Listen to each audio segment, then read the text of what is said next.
Assalamu alaikum. Jago kata firife di ma fika so kono oye kokura ye min donnen do anga jago kechugo la. Almami Mahmoud Diko aye san ba fila ni san mugan ma baw jonjomi ni abedi ma baw ma o konna na ale kɛra o san ma baye o jonjo dira ma anga nyankunbe kene mi na be wele ko CICB Bamako kono. Fiɲɛ juguba min ni u b'a fɔ a ma ko ouragan ale maa 200 ɲɔgɔnna o de kɔni tora o kɔni de nin tora a la a kɛra Ameriki jamana 7 kɔnɔna na. O ni kunnafoni wɛrɛ olu de ye kunnafoniw ye an bɛna min lase aw ma bi Mawulud kalo tile 22 Hijira san 1442 don. Teleɲɛta mafilɛbaa bɛɛ lajɛlen aw ni su.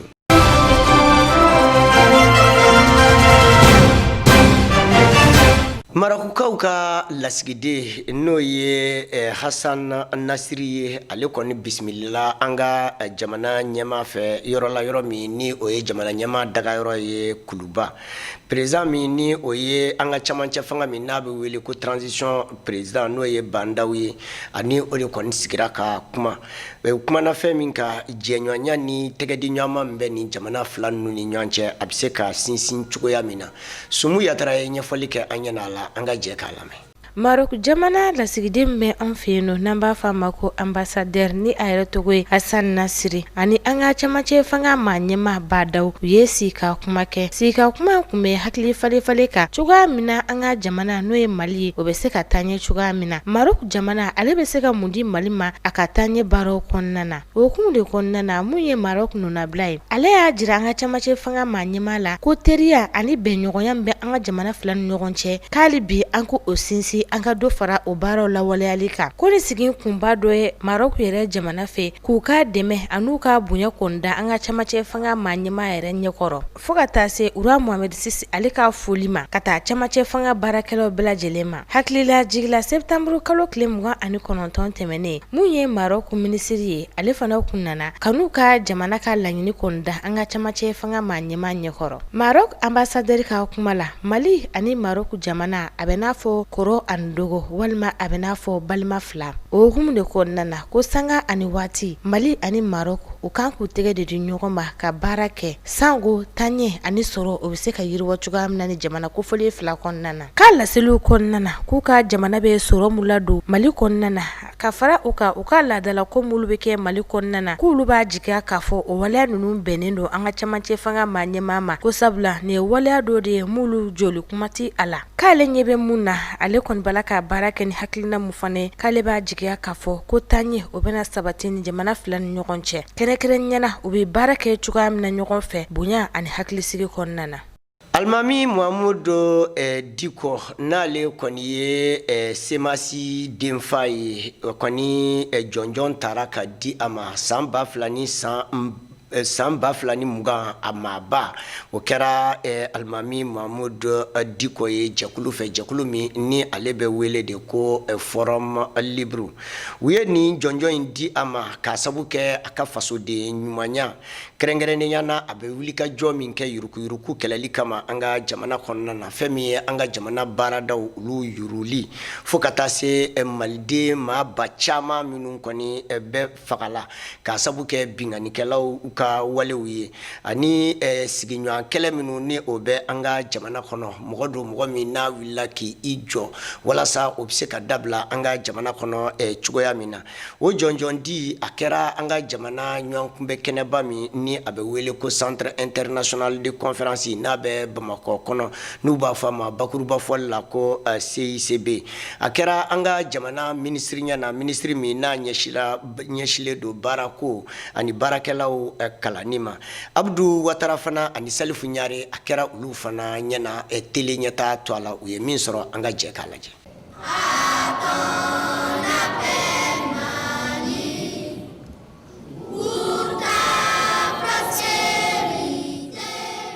Imam Mahmoud Diko bangela san 1954 ani 54 yɔrɔ ninnu na Tombouctou marabolo Mado Mali alisilamaw ka faraɲɔgɔnka kulu min bɛ n'a bɛ wele ko Conseil islamique a y'o ɲɛmaaya kɛ ka daminɛ san 2008 ka se san 2019 ma diinɛ ɲɛmɔgɔ don jateminɛw y'a jira k'a fɔ san 2020 min an b'a kɔnɔ a kɛra Mali maa yelekelen maa min dɔnna diɲɛma bɛɛ lajɛlen fɛ a ye kumaɲɔgɔnyaw sabati Mali marabolo maaw ale ni Mamurutilon ka jɛkulu ni ɲɔgɔn cɛ min kɛra sababu ye a sera ka Mali kɛlɛkɛcɛ caman kɔni minɛ ka bɔ Mamurutilon bolo Mali jamana ɲɛmaakɔrɔ Ibrahim Boubacar Keita ale ma se ka jamana mara o kɛra sababu ye Imam Mahmoud Diko ye wulikajɔ caman bila sen kan min kɛra sababu fana ye u ti kalo tile 18 san 2020 Ibrahim Boubacar Keita ka fanga bɔ sira la Mahmoud Diko ka jija ani cɛsiri a n'a ka jamanaden ɲumanya o kɛra sababu ye jɛkulu min n'a bɛ wele ko Forum Libre olu ye jɔnjɔn ta k'a di a ma k'a jira k'a fɔ ko san 2020 maa yelekelen a kɛra o ye Mahmoud Diko ye jɔnjɔn in fana ta k'a di malidenw bɛɛ lajɛlen ma fo ka se M5 maaw ma ale ni fana a ye wele bila Mali marabaaw ma u ka Mali denmisɛnninw jate barisa denmisɛnninw de ye siniɲɛsigi ye donc nin baara in a diyara n ye a bonyana n ma n ye mɔgɔ kelen de ye jama cɛla ni bonɲɛ bɛ yen walima bonɲɛmasegin ka kan ka kɛ a bɛ kɛ jamanadenw de ye nin bonɲɛmasegin a ka kan ka kɛ maa minnu ye c'est le M5 RFP Mali bonɲɛ min b'a la karama min bɛ Mali la jamana ba don a ka superficie la mais jamana ba don par les hommes qui l'ont bâti o ye jamana in tɔgɔ yanga ko caman bɛ nin ko in kɔnɔ ko min bɛ profiter ka wele ma da kɛ ka ɲɛsin jeunesse ma ka ɲɛsin jamana in funankɛw ma ka ɲɛsin maaw ma maa minnu de l'indépendance à nos jours olu de bɛ ka sacrifice bɛɛ lajɛlen kɛ u k'u hakili to u ka jeunesse k'a ta k'a da u ɲɛkɔrɔ u k'a dɔn priorité min b'an ka jamana in na c'est d'abord notre jeunesse, c'est ça la richesse de nos pays. An ka jamana fanga a n'a sini o y'a funanŋɛninw de ye n'i y'an ka jamanaw ye les pays du Sahel i bɛ taa sɔrɔ 75% de nos populations sont des jeunes. Mali ministre min bɛ n'ale ka baara yɛrɛ bɛnnen bɛ baarako ɲinini ale ni baaraladigi ma o ministre k'a kɔrɔfɔ la a ko Mahmoud Diko ni jɔnjɔn in ka kan ka sabu kɛ a ka jija ni cɛsiri Mali jamana ye o ma daminɛ bi Mahmoud Diko yɛrɛ ka taabolo n'i ye olu jate minɛ i b'a ye k'a fɔ maa don maa min ɲɔgɔnna ma ca diɲɛ kɔnɔ ka Imam Mahmoud Diko wele ka jɔnjɔn d'a ma ka sababu kɛ a ka wulikajɔ n'a ka cɛsiri jamana ko la ne kɔni a ma bali na parce que ne b'a kɛrɛfɛ ne n'a ye baara caman kɛ ɲɔgɔn fɛ mais a ka wulikajɔ n'a ka cɛsiri jamana ko la a ma daminɛ bi mɛnna donc nin ma balana fiyewu an bɛ dugawu kɛ dɔrɔn ala k'a ɲɛma la a bɛ baara min na walasa basigi ka se ka na jamana in kɔnɔ ala k'a sabati ka dugawu kɛ an ka jamana ala k'a basigi k'a kɔlɔsi Jamil Bitar k'a kɔrɔfɔ la a ko Imam Mahmoud Diko de kɛra sababu ɲuman ye yɛlɛmaba min bɛ ni malidenw bɛ k'a laɲini a bɛ san caman bɔ o waleya ninnu ka se ka sinsin bon ne nisɔndiyalen bɛ nin kɛnɛ kan parce que aw yɛrɛ y'a ye kuma caman fɔra Imam ka kuma na a ye min fɔ bi a bɛ somɔgɔ sama bɔ k'a jira maliyɛnw na k'a fɔ Mali ye kelen de ye du in ye kelen de ye mais waati dɔw bɛ kɛ mɔgɔw bɛ se ka fɔ ɲɔgɔn kɔ mais o ti du ci kun bɔ a mana kɛ cogo o cogo bi vraiment Imam ye rôle min joué en tout cas yɛlɛmaliw min bɛ sen na bɛɛ lajɛlen i kɛra silamɛ ye o i kɛra chrétien ye o i kɛra fɛn o fɛn ye maliyɛn bɛɛ lajɛlen kɔni b'a dɔn k'a fɔ a ye jɔyɔrɔba kɛ nin baara ninnu kɔnɔna na n'i ye Dr Choguel Kokala Mayiga ka kɔrɔfɔ ta k'a lajɛ a ko Imam Mahmoud Diko ye maaba de ye maa min don fana maa yelenkelen don o de kɛra sababu ye M5 maaw ni Mahmoud Diko ye bolidiɲɔgɔnma bila sen kan walasa ka Mali yɛrɛ kisi ka bɔ Ibrahim Boubacar Keita ka fanga jugu bolo le rassemblement des forces patriotiques le M5 ani l'Imam Diko y'u tɛgɛ di ɲɔgɔn ma waati dɔ la ka jamana sauver parce que a confirmera ko l'Imam Diko kelen a se ka fanga in kɛlɛ M5 fana a kelen kun se ka fanga in kɛlɛ donc maintenant farala ɲɔgɔn kan an b'a dɔn k'an bɛ se ka fanga in bi o de kɛra donc l'Imam ka place mɔgɔ si tɛ se ka sɔsɔli k'a la o maliyɛnw bɛɛ ka espoir b'a kan je crois k'u ka espoir b'a kan hali bi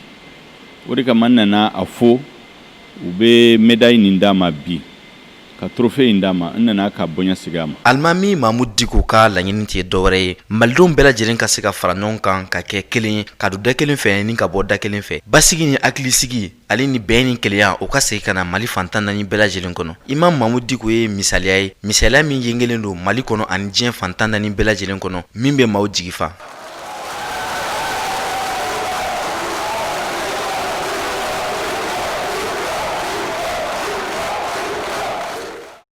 Jago bɛ yɛlɛmɛna a bɛ yɛlɛmɛ sani a bɛ kɛ bɔlɔlɔw kan n'o ye an tɛgɛla telefɔniw ye o de kɛra sababu min ni a nana ni yɛlɛmɛ ye jago cogoya la. Jago fɛn bɛ ta ka taa di sannikɛla ma fo a ka so o de kɛlen don fɛn ye fɛn min ni bi maaw kɛlen don ka ba don a la kosɛbɛ. Jago caman bɛ kɛ ka yiriwa a hukumu kosɔn k'a sabu kɛ ale ka ko don a ka teli wa tɔɔrɔ caman fana bɔra a la k'a sabu kɛ maa minnu n'u ka feerefɛn bɛ taa d'u ma o nimisi wasalen de bɛ u ka feerefɛnw sɔrɔ. An ka a ko nin baarada ninnu minnu bɛ nin baara in kɛ ka taa fɛn di maa ma f'i ka so u bɛ baaraw kɛ cogoya min na Sumu Yatara tele ɲɛtaa to a la ale ye sɛgɛsɛgɛli k'a kan an ka jɛ k'a lajɛ. Sanni feere yɛlɛma caman bala ka don o baara la diɲɛ ma don o don kɛrɛnkɛrɛnniyana kumasenw yɛrɛ fɛ wa o kumasen ninnu bala k'a to sanni feere a bala ka teliya wa sannikɛlaw ni feerekɛlaw bɛɛ lajɛlen bala ka nisɔndiya. Kɛrɛnkɛrɛnman bolo ma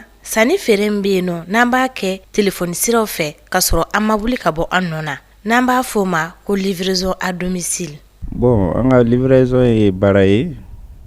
an commerçant bɛ baara kɛ ɲɔgɔn fɛ minnu bɛ feere kɛ réseaux sociaux sanfɛ. Wa dɔw bɛ yen olu ye butigitigiw ye. Bon, ni minɛn b'u bolo b'an wele an bɛ taa minɛ an bɛ taa livraison kɛ. Ne ye livreur le ye an bɛ minɛnw livrer clients ma wa. Bon, sac ninnu b'a la ani talons ani musow ka robe ani ka taga hali dumuniw ni cɛkɛw an b'olu livraison de kɛ. Livraison à domicile o kelen do sababu ye maa caman kɔni donnen do jago la k'u t'u ka sokɔnɔnaw na u bɛ maa dɔ fana bilasira mulu n'a bɛ f'o ma ko livreur olu bɛ wuli ka taa sannikɛbaw ka sanfɛnw d'u ma f'u siso kɔnɔna na k'a sɔrɔ feerelikɛla ani sannikɛla u ɲɛ ma kɛ naani ye. I b'a ye k'a fɔ o waleya kɔni cɛ ka ɲi nɔ sabula lafiya bɛ a kɔnɔ nka a kɔlɔlɔ fana ka bon. Wala client ka côté de b'an sɛgɛn dɔɔni parce que client dɔw wele k'i bɛ sira la ka na u b'a fɔ ko ok k'i ka na i bɛna dans 30 minutes dans 15 minutes i b'a wele ka dɛsɛ a t'i ka appel ta voilà donc o y'a sɔrɔ livraison caman b'i bolo i tɛ se ka jɔ ka mɛn hali k'i jɔ ka 5 minutes k'a t'i arranger yɛrɛ. Awɔ an bɛ gɛlɛya dɔw sɔrɔ baara kɔnɔna na parce que i bɛ client dɔw wele kuma dɔw la u b'i la munumunu dɔɔni quoi parce que dɔw tɛ se yɔrɔ explication na f'u bɛ obligé u bɛ téléphone di mɔgɔ wɛrɛw ma o bɛ mɔgɔw sɛgɛn baara kɔnɔna na quoi. Degun ni kɔlɔlɔ dɔw b'a la parce que kuma dɔw la ɲɔgɔn faamuyabaliya bɛ na mɔgɔ ni client cɛ dɔw b'a miiri i bɛ taga ni fɛn ye k'e bɛ taga n'a ye ten dɔrɔn de i ko produit tigi dɔrɔn de ta don alors que mɔgɔw ka condition tɛ kelen i bɛ essence ta i bɛ crédit ta ka mɔgɔw wele k'u wele i bɛ min mais e bɛ taga o la u bɛna tila k'a fɔ ko livraison kuma ma fɔ ye n'i ta ye dusu fɛ a bɛ kɛ kɛlɛ ye. An livreur ɲɔgɔn dɔw bɛ yen minnu bɛ yen ni u bɛ taga livraison kɛ fan fɛ i b'a sɔrɔ la bandiw de bɛ commande passer k'a fɔ ko ka na livraison k'u ma donc n'u tagara livraison kɛ i b'a ye u b'u ka wariw minɛ u b'u ka marchandises minɛ u b'u ka moto minɛ u la quoi. Ni kolonnu ninnu bɛɛ lajɛlen kɔfɛ mɔgɔ minnu bɛ yɛlɛ bolimafɛn sanfɛ ka taa maaw ka minɛn kɔni d'u ma u sigiyɔrɔ la n'an b'a f'u ma ko livreur u bɛ nafa caman kɔni sɔrɔ. Bon, baara in a ja i bɛ warimisɛnnin kɔni sɔrɔ parce que i bɛ min sɔrɔ ni ala kɔni y'i garisɛgɛ client caman na e bɛ min sɔrɔ hali fonctionnaire bɛɛ t'a sɔrɔ. O baara in na an ye nafa caman sɔrɔ a la parce que i bɛ taga 200 i bɛ déplacement minnu kɛ ka taga yɔrɔw la 200 don i bɛ nafa caman sɔrɔ a la. Nafa ba de b'a la parce que tiɲɛ yɛrɛ la a bɛ ka ne kɔni dɛmɛ fana n bɛ dɔ sɔrɔ a la o ka fisa ni sigilen tɛ so. An bɛ donni mun na livreur u ka baara ye maa caman mago b'u la kɛrɛkɛrɛma bolo ma maa minnu bɛ yen n'u ka baara kɔni bɛnnen don jagoko ma maa minnu bɛ yen ni restaurant b'u bolo maa minnu bɛ yen nɔ n'u bɛ fɛ ka dɔ kɛ u yɛrɛ ka sɔrɔ bitigiba ti u bolo nka o bɛ na ta livreliw kan k'u hakili to u yɛrɛ la kosɛbɛ sango la kɔlɔlɔ o kana bila nafa sanfɛ. Nka livraison filɛ nin a lafiya ka bon et puis livraison kɛlaw fana filɛ nin vraiment u bɛ mɔgɔ bonya u bɛ déplacer ka n'i ka minɛn d'i ma f'i fɛ yen a bɛ se ka kɛ kuma dɔ la i presselen don i mago bɛ minɛn dɔ la i b'o ye u ka statut sanfɛla la i bɛna taa kɔɲɔyɔrɔ la walima i bɛna taa denkundi na donc i bɛ minɛn dɔw ye a ka di ye i b'u wele sur le champ u bɛ na d'i ma bon livraison wari 1000 francs de don ni minɛn fɛn o fɛn bɛ na livrer ma a kɛra 1000 minɛ a kɛra 20,000 minɛ u bɛ n'i ka minɛn d'i ma i b'u ka wari d'u ma u bɛ mɔgɔ bonya yɛrɛ yɛrɛ de o yɛrɛ de y'a diya ne bon bandiw cayalen don sisan kalabanciw fana cayalen don dɔw b'a fɔ k'i ka na ni minɛn ye i bɛ na ni minɛn i bɛ taga u t'i ka wari d'i ma et puis encore dɔw b'a fɔ k'i ka na ni minɛn n'i tagara ni minɛn ye u tɛ wari d'i ma u bɛ tila k'a fɔ tuguni k'u tɛ nin fɛn in fɛ olu ma nin fɔ k'a sɔrɔ u y'o de fɔ livrelikɛla dɔw fana b'a fɔ la sisan ko n'u tagara ni minɛn ye mɔgɔ minnu bɛ weleli kɛ k'u ka taga ni minɛn ye u mana na s'u ka da la u b'u wele u tɛ téléphone ta livraison kɛlaw y'o degun fana fɔ vraiment kɔni ne bɛ mun fɔ an balakaw ye u k'o dabila parce que livraison filɛ nin ye a sɛgɛn ka bon. Wulikajɔ maajugu ani bandiw kama komisariya min n'o ye an ka polisiso ye n'a bɛ wele ko premier arrondissement Bamakɔ kɔnɔ ni a ɲɛmaa ye Abdurahmane Alasani ye u kɔni u ye maa dɔw minɛ maa minnu ni kulu yɛrɛ de tun sigilen don sen kan minnu n'u tun bɛ bin maaw kan k'u ka motow bɔsi a la ani moto sen saba minnu n'u bɛ wele ko Jakarta olu kɔni tun kelen don o kɔni so ŋanaw ye Amadu Ɲambele ɲɛfɔli kɛ an ɲɛna a ko kan an ka jɛ k'a lajɛ. Ka kɛ ni lakanabaliya sabatili ye Bamakɔ ani a lamini yɛrɛ bɛɛ lajɛlen na wulikajɔ kɔni kɛra Bamakɔ yɛrɛ lakana bondaso gale fɛ ni an ko ma ko premier arrondissement a commissaire principal la ni o ye Abdurahmane Alasani ale ka cɛdenw kɔni kɛra sababu ye k'u tɛgɛ da waleya jugu yɛrɛ kɛba fila kan walima an bɛ se ka fɔ zonba fila minnu yɛrɛ kɔni tun ka wulikajɔ bɛnbɛn Jakartation ka taa se moto sen saba min bɛ boli an fɛ Bamakɔ yan nɔ ni an ko a ma ko katakatani ninnu maa ninnu kɔni kɛra sababu ye k'o caman de siyɔn Bamakɔ yɛrɛ dugu kɔnɔna na i n'a fɔ bamananw bɛ a fɔ cogo min na anw ka zanaw la don bɛɛ ye zon ta ye don kelen ye fɛntigi ta ye tuma min na ninnu kɔni bɛ nin waleya cɛjugu in kɔni kɛ Bamakɔ sanga ani waati bɛɛ lajɛlen bari a jirala k'a fɔ moto 15 Jakarta la u y'o de siyɔn Bamakɔ ka taa se moto sen saba ni an k'a ma ko katakatani o 8 bɔɲɔgɔnko o de siyɔnna nin ma kofɔlen fila fɛ maa min na kibaruyaw kɔni nana di lakana bondaso gale yɛrɛ maaw ma ni o ye premier arrondissement ye olu sɔrɔla k'u ka sɛgɛsɛgɛliw bila sen kan ni maa kofɔlen fila min filɛ nin n'u kɔni minɛna n'u ye moto siyɔn u bɛ yɔrɔ dɔ de kɛ yɔrɔ min ni u kɔni bɛ taa moto ninnu yɛrɛ jago yen nɔ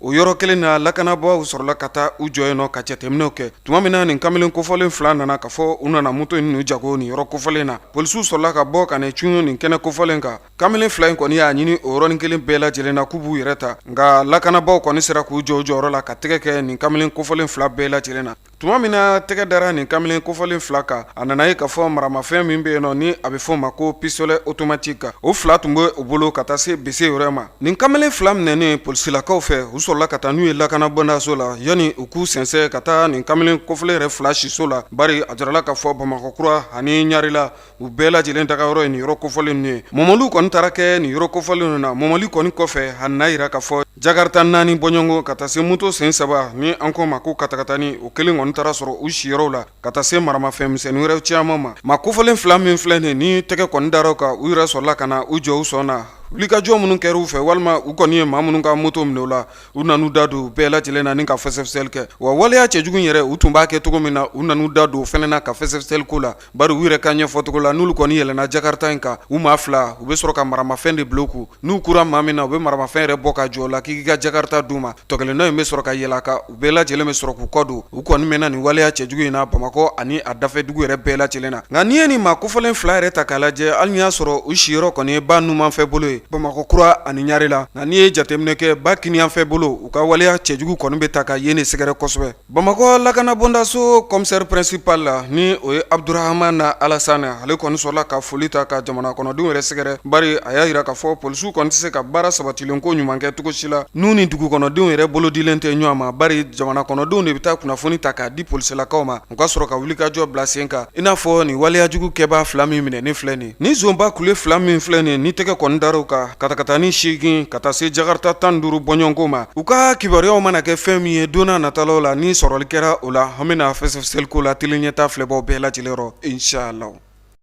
an ka farafina ani diɲɛ kunnafoniw an k'olu mafilɛ.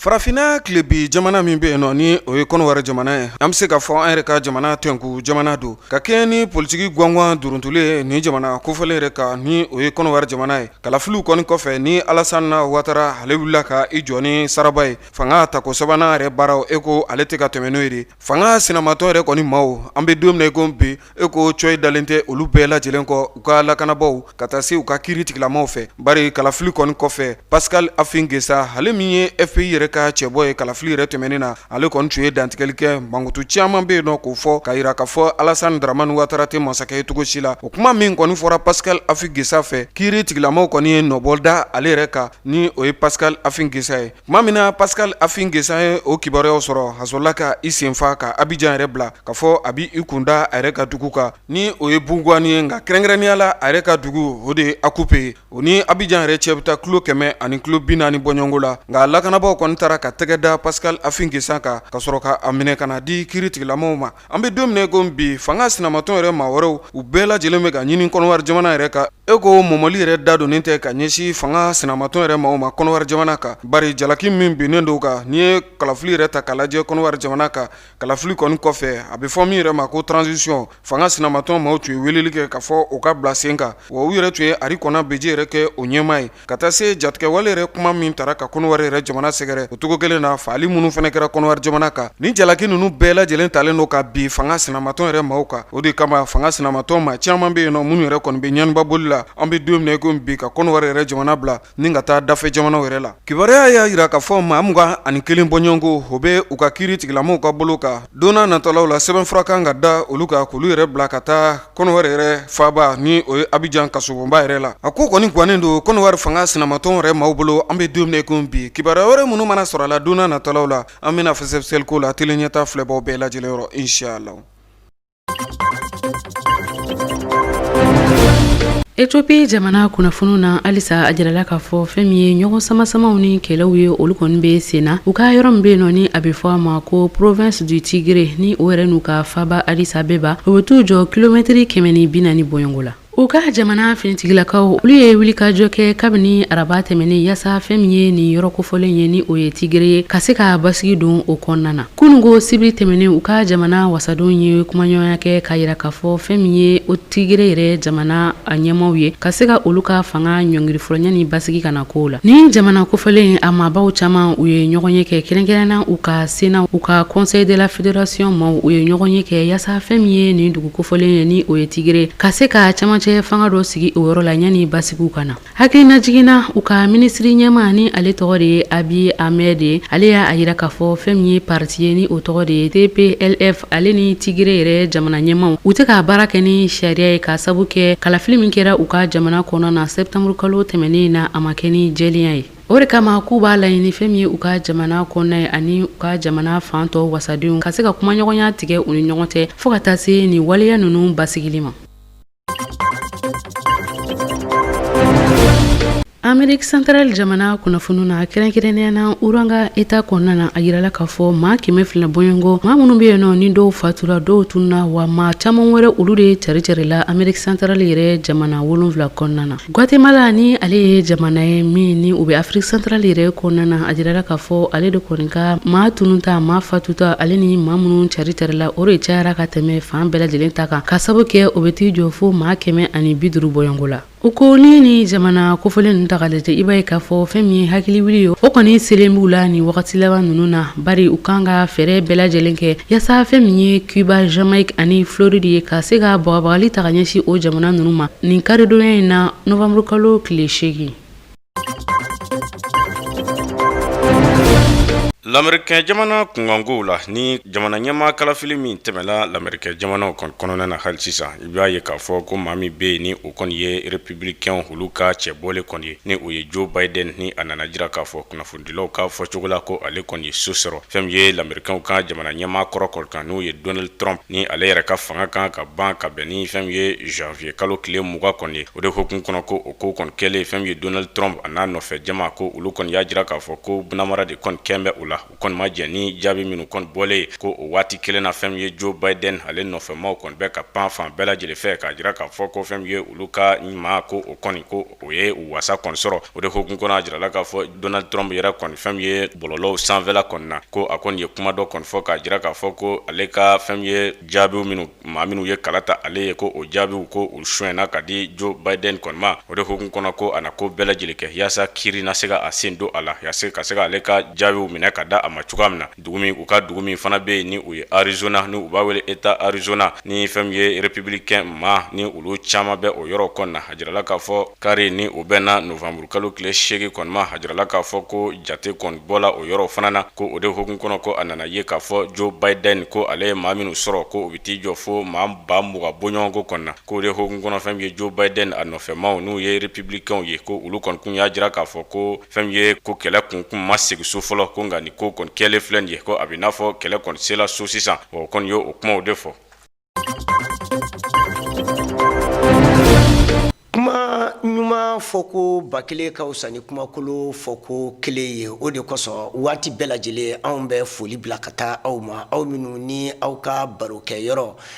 ani aw ka kunnafonita yɔrɔ ani aw ka aladɔ kɛnɛw o ye tele ɲɛta ye o kuma an bɛ aw fo danaya de bɛ o kɛ an bɛ ko minnu kɛ o kɔnɔ o de hukumu kosɔn danaya an bɛ aw fo o la kosɛbɛ ka dugawu don de kɛ sa ala ka an to ɲɔgɔn ye ala ka su hɛrɛ di an ma ka an kelen kelen wuli ka fajiri don an garisɛgɛ la aw salamu alaikum.